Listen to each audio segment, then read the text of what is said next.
Today I'm going to give you a quick walkthrough of two of our ebook apps, Proquest Ebook Central and EBSCO eBooks.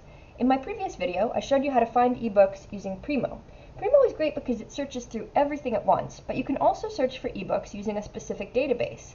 We'll start here at the library website, ecc.edu/library.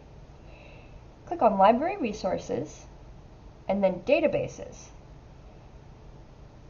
We'll use the drop-down to select eBooks. Here we have 4 databases just for ebooks. Let's start with EBSCO eBook Collection.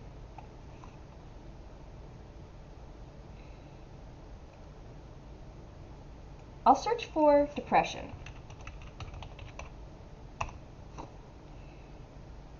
We'll narrow down the publication date to limit to just the last 5 years, so we know we're going to be seeing the most up-to-date information.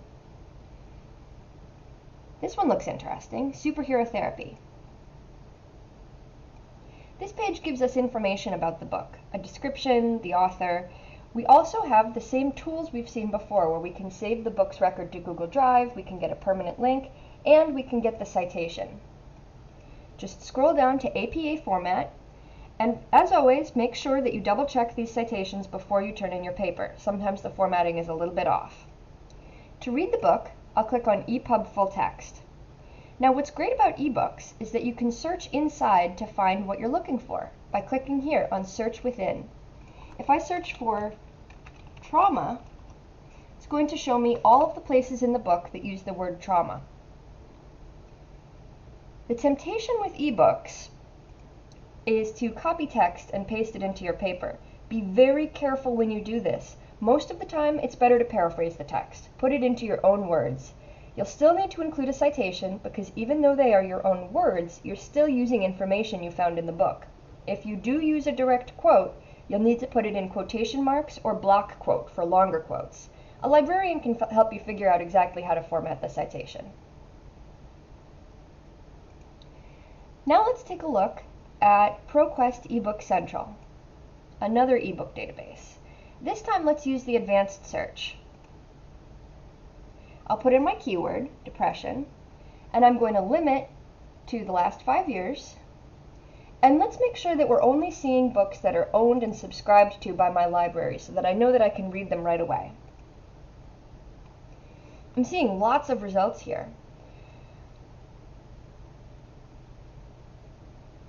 I might also want to limit to psychology so that I know that I'm not seeing things, for instance, about the Great Depression.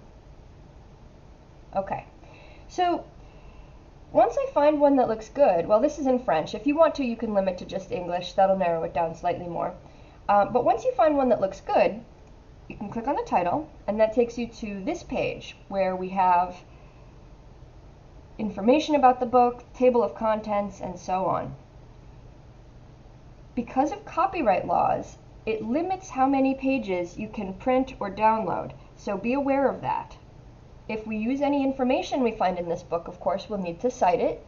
So we'll click on Cite Book and choose APA format.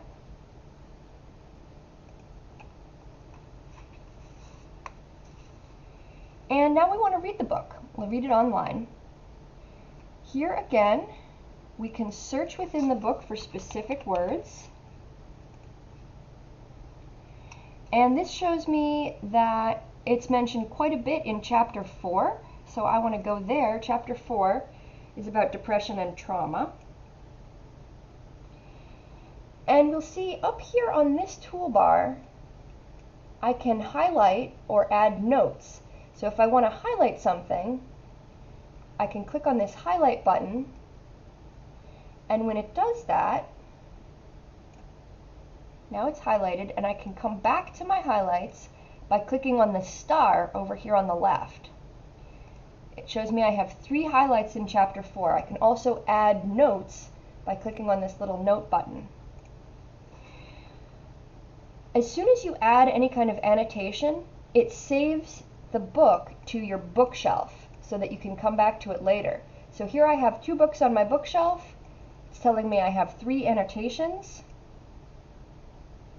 And I can go right back to them. I can also export my notes and save them as a text file, which can be nice for later when I'm writing my paper.